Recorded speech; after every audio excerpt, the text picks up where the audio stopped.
I want to ask you this. Let's talk about your relationship with Erykah Badu. Okay. How did that happen? Well, for one, the stars aligned, and I manifested this in 4th grade. But I always that's like the only person I could say was my idol, somebody I looked up to. But basically, one day she followed me. I tweeted, "Nobody understands my sis and the Adlers and Methods to Her Madness," and she followed me after that. Then I went When you saw that Erykah Badu was following you, what went through your mind? I can't even explain it. Like, I was like, what? You gonna learn today. 1, 2, 3, let's go. Are you ready? This ain't the radio. Are you ready? Let's go. The Street Report Podcast. He raps for the DMV to the fullest. Hosted by Easy. Mr. President. It is great to talk to you. Raw and uncut. Holla at your boys, it's Jay-Z. DJ Khaled. What up, though? It's your boy Big Snoop D-O-double-G. Rocking out with my nephew, Easy Street. Easy Street. The Street Report Podcast, hosted by Easy. The following podcast may contain language not suitable for some audiences. Listener discretion is advised. Make sure you subscribe to the Street Report Podcast wherever you listen to podcasts. Subscribe on iTunes, Spotify, Stitcher, or Google Play. Just search the Street Report Podcast. The Street Report Podcast. No boundaries. Welcome back to another edition of the Street Report. I am Easy Street. That is Pinky KILLA CORN. Hold up. KILLA CORN, KILLA CORN, KILLA CORN. Hey. Live at the Pitch Tavern. Hey, listen, we're uptown, Porsche, Washington, D.C. Thank you so much for tuning in to the Street Report Podcast. Want to remind you before we even get started, wherever you listen to podcasts, please subscribe. You can catch us on iTunes, Spotify, Stitcher, Google Play, or wherever you listen to podcasts. Just search the Street Report Podcast.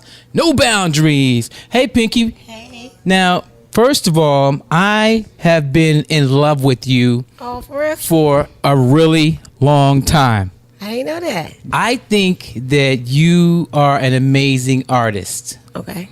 I really do. Thank you. And this is my first time. I can't believe it. As long as I've been on the radio here in Washington, D.C., this is my very first interview with you. Now, you did come to the radio station a couple times, but we never had a chance to sit down like this. And that's why I'm so thankful I am too. for Really what am. we have in this format of television and podcasting, because radio is just so... You could just come in for a few minutes. I can't get the stories. I can't talk to you for 30 can't say minutes. certain things and 30. I can't talk to you 30 minutes, 40 minutes to really find out who you are as an artist. But I finally got you now on my show, and I'm just so excited to find out more about you. Okay. So thank you for your time. No, thank you. I'm ready. Whatever. Now, so you're from this neighborhood, Petworth. Born and raised uptown. Uptown's finest. Smoking on alignments. Northwest quadrant. Now, who was you beefing with around these areas? Oh, my You God. said you had beef with somebody around here. Yeah, man. Nah. Nah, I'm not even. You had beef with somebody in these streets of Petworth? Let me tell you something. I mean, growing up in D.C., in the go-go's, area scene and all that. Yeah, everybody didn't get along all the time. And plus, I'm from a neighborhood that was, beefing with other neighborhoods at that time. I mean, now I'm not. And I don't agree with the reason why. For real, half of the time we was beefing, we didn't even know why. I was telling Grindstone that the other day. That's always the situation. And it's true that you're born into it. Sometimes you are born into it. People that's older than you from where you from. Sometimes you could be minding your business. You could be, I was a good girl at some point in my life. And I went to school and did what I was supposed to do. You still are a good girl. I'm a great woman. Absolutely. And somebody might say, oh, you don't supposed to be, because my cousins lived up here, but I'm from down there, which is like a 3 or 4 block radius, mind you. Schools is just right down the street or whatever, but because you from here, I can't like you, you don't like me, even if we like each other. However, growing up, I've always been the one to shy away from that. Like, I still be into it, but if I like my friend from up 14th Street or from right here, I'm going to be with them because that's the kind of person I am. I do what I want to do. And if somebody got a problem with it, then we'll see. But it always worked out. So, but yeah, I had some problems. Everybody did. Okay. I ain't about to say the neighborhood. I'm not doing that. So now we see your swag is on 1,000, and that's one of the things that has always Thank you. attracted me to you. Is every time I've seen you, you look amazing. Oh, thank you. And we're gonna talk about your style Shout in a out little Grindstone Universal. bit. Grindstone. Yeah. Let's talk about your music. Where did you get started in music? Well, actually, I started writing poetry first. Well, first of all, my mother had all the records and was just a big music fan. Her and my mother. My father rapped too. Not really, but like he was the type of person that you catch outside rapping like, I put the old school and everybody used to like it and I used to be embarrassed. I mean, he can freestyle about anything, Oh, really? Yeah, my father was, but he was alcohol, he was in the streets, but to me I didn't like it, but everybody else liked it. They'd tell him rap and I used to be like, oh my gosh, you know how it is with your father, it's different. But I started writing poetry in 3rd grade, and I've always wanted to be on TV. I knew I was going to be a star, but started writing poetry in 3rd grade, and I write so I wouldn't fight. Back then I used to, I always had good grades, but it was a little difficult for me to get along with people sometimes. And my teacher, Sydney, he was like the real head, the beret and the real poetry. So we used to do poetry slams at Borders Bookstore when I was younger, and I won one. She said Borders Bookstore. My goodness, that's out of business like a mug. I went to an after-school program called New Community After School and Advocacy Program. It was on 6th and S Street, Northwest, right behind the Howard Theater. And I started writing poetry, and from there, being from Uptown, being from DC, the go-go era, I used to beat on my chest and I guess freestyle, but I didn't take it serious. That's what we used to just do. And then at some point, because rapping wasn't the thing at that time, it was go-go. Like rapping wasn't, and when I was growing up, it wasn't popular like that here. It was like some more New York stuff. We had our go-go bands. Everybody had a band. Everything was go-go. So I kind of infused the two, and that's just a part of my music. So it started from poetry and beating on my chest in the buildings around Morton Street, making my own go-go beats and freestyling, and yeah, here we have it. Okay. So now, back in those days, you said you were writing poetry. Yes. Like, I still do. Okay, so let's talk about some of your early poems. Oh, do you remember any of your early poems? I don't remember the lyrics. The words, all of them. But the one I said, I don't remember it. But it was up in Borders. I think down M Street for a long time. But it was called My Block before Scarface made that song. It was called My Block or whatever. And it was just talking about my street, which had a lot going on. And maybe that's why I won. Okay, I cried. So I don't know if I won because I cried and I was cute. Oh. That's probably what it was. I mean, whatever. Yeah. And my mother, she was like, back then the cab was a big deal. She said, I called the church, I called the cab up here, get back up there. Because I was scared. Yeah, but it was about my block. I remember that. And me talking about the things that were going on. And for me to be so well spoken and read very well and be, I guess, so smart, the way I spoke about it from a 8-year-old's mouth was like, okay, I didn't curse. But I definitely let you know what was going on around my way. Oh, really? Like, what kind of things did you talk about in the poem? I mean, do you remember? At that time, especially for real, which was crazy, I do remember this. We had these Princeton Place, which is down the street, like killings. It was like some serial killings with black women. They was finding them on Princeton Place and stuff like that. So you had that going on, and we had like the Guardian Angels. I don't know if you ever heard of them. Yeah, the guys with the berets. With the berets, yeah. So they used to come, and one of my friends, her father was one of them. So we had them, and the people who I knew was good people. And we had the hustlers who used to be next door, but they was cool to me. Send me to the store, give me money. Then you had everything, the prostitution, the dope selling, the weed selling, the music, the go-go's, the people who, like my mother was a candy lady. She sold everything but drugs. Katie Avon, pickle eggs, hot sausage. There was a lot going on my block. And then you had the kids, us, NWO. I made that up, Newton World Order. I used to live on Newton Place. So I was into wrestling. So we had we had our own little cliques. I was always, and we used to make music and make up dances and stuff too. Because I went to the after school program, so we did a lot of things that the kids who didn't have those opportunities got a chance to do. Like I was in musicals. So you mentioned the after school program several times. So this that has a big part. Made an impact on you. If it wasn't for that place, I probably wouldn't be this artist that you see before you right now. Really? Because if you think about it, kids spend a lot more time in school and after school programs and tutoring and things of that nature than they do at home. Sometimes by the time I go home from that, it's time for me to really go to sleep for real. already did my homework, already ate sometimes, because I was always extra, always in the gift and talent program, artist of the mind. I was in everything. Like, so, you know. So how old were you when you realized that you wanted to be part of the music industry? I want to say like maybe like 19, 20. Maybe. Yeah. I mean, I wanted to often, but I was, believe it or not, and I still am, at times I was kind of shy. So I used to like, around my way, they had a band, the youngins. We had a band, like, you know, our bands was UCB, Backyard, TCB, but they had MBB and Naughty Boys band. And I used to be with the boys all the time, but I didn't realize I was making them, like I was giving them their lines, you know what I'm saying? Mm-hmm. I used to just be freestyling again, and then the next thing I know, when we go to the go-go, they saying what I said. What? But I didn't look at it. They were stealing your rhymes? But I wasn't a rapper, so I didn't look at it like that. I was just looking around, beating on my chest, freestyle. That was my biggest thing, because I was hustling. I was outside. I was not a rapper. Like, I did not do that. But rest in peace, Easy to God, my man. He used to rap, right? But he used to also hustle with me. So, matter of fact, I was still in high school, because we was hooking school. So we used to hook school, and I go hustle and walk him every day to the studio. And him going to the studio, I just couldn't fathom, like, who does that? Like, you could be out here making this money. We hook school to make money, not to go to the studio. I just didn't see no point in that. But I walked him there and met him there every day, and he could rap. Rest in peace. He just got killed like 2 years ago.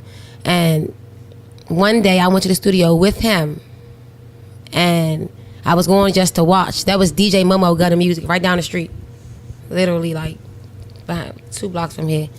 And they was like rap. So I went in there, but he told me I couldn't freestyle. I was freestyling everything.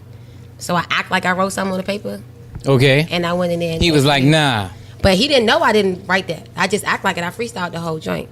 And it was tight. And then when we went around my way, they played it in the car, and I hid behind the building. Just, you know, about listening, looking at everybody's reaction. Why were you hiding behind the building? I was shy. I don't know. I'm sometimes to this day, like, when I look at my footage and stuff, I'll be like, I don't want to see that sometimes. That's just how I am. Just being self-conscious. I think we all do that, though. Yeah, because you see things like, I'm so critical. It's like, oh my gosh, why am I keep wiping my face? Why do I keep doing this?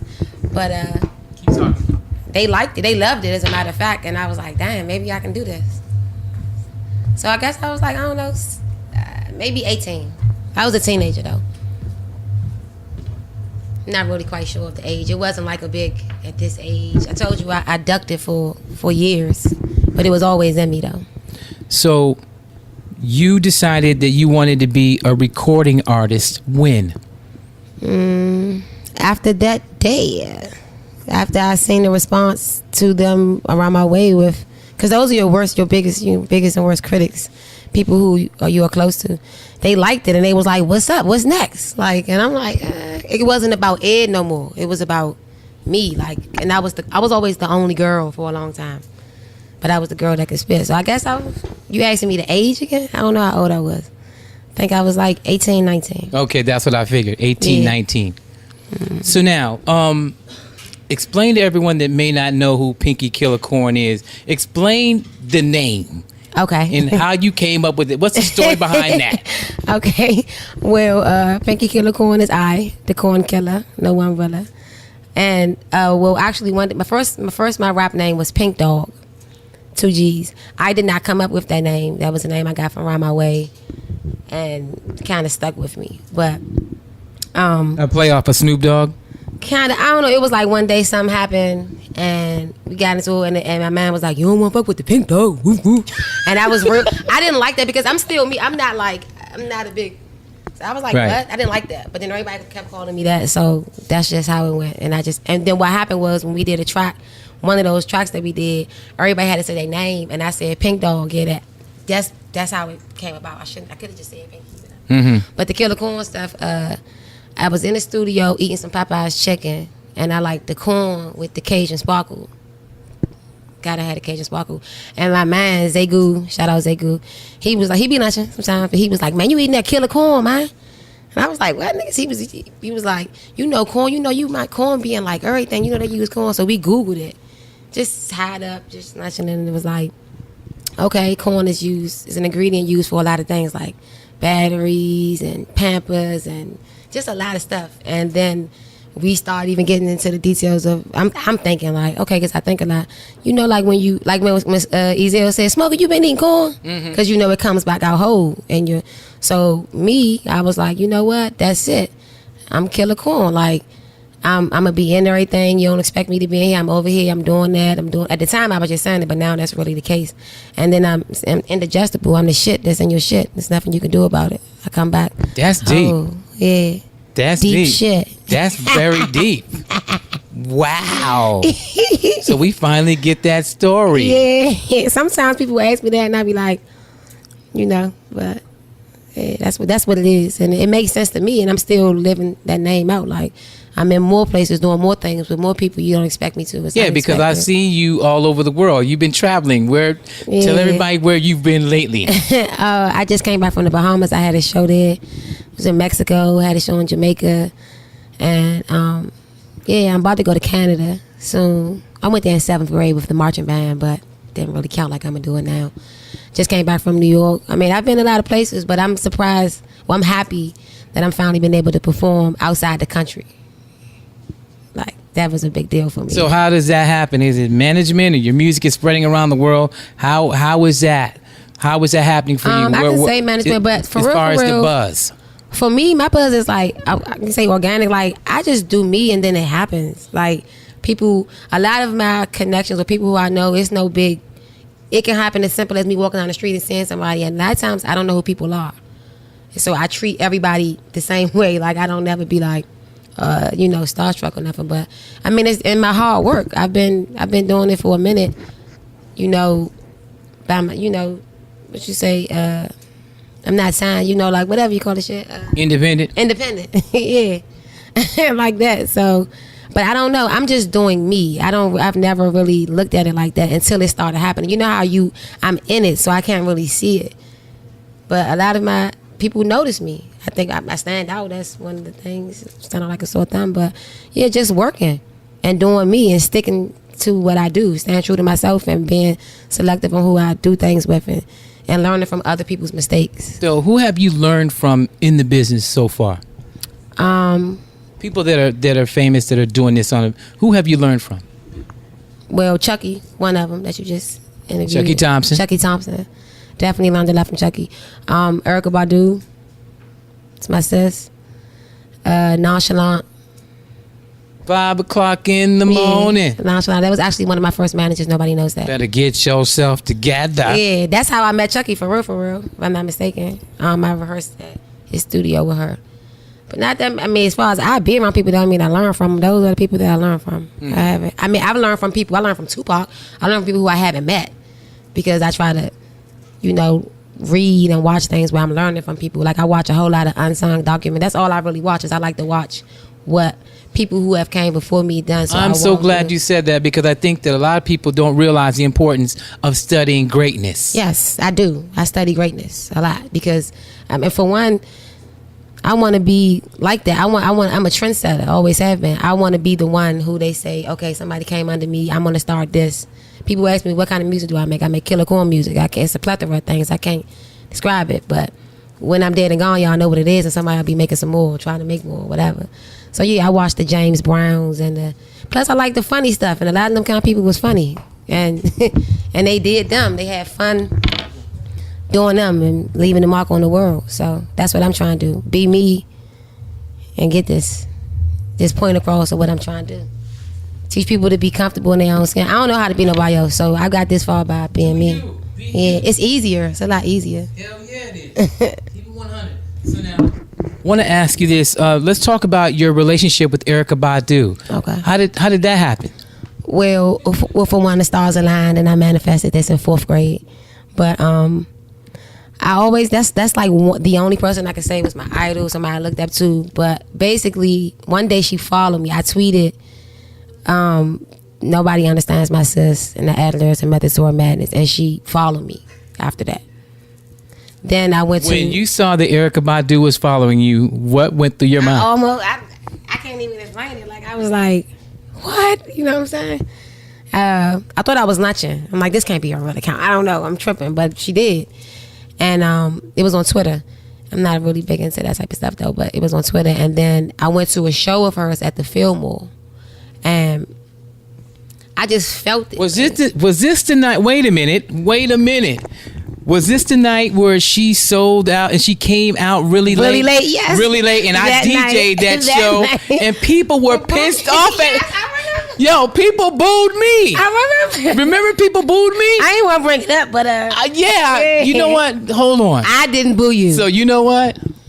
Because Badu gonna come out when she wants to.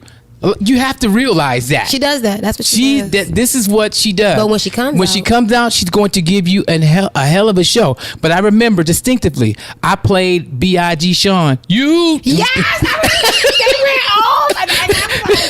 I put that record on and walked away. Cause so you can the imagine explicit version. Go ahead. The explicit version. How I felt. Go ahead. When I opened up for her.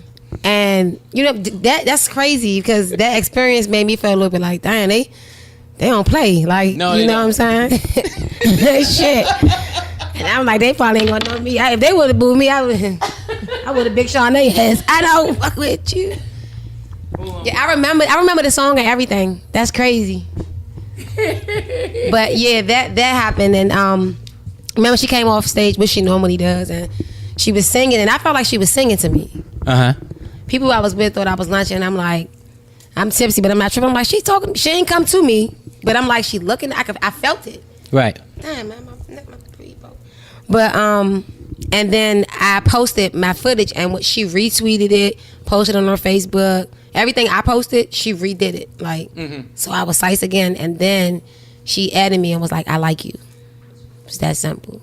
I was playing spades at the table, chilling. At that moment when you saw that. When I saw that, and I was like, I had to wipe my eyes. Like, hold on. Did you cry? I cried. Of course I cried. You know, I cried like a big dog.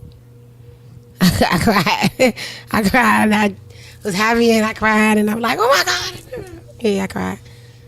I did not cry when I met her until afterwards because I think I was so I don't know. Maybe I was so smacked or whatever. But I was just like. But you guys connected on another level. Yes. And it was like.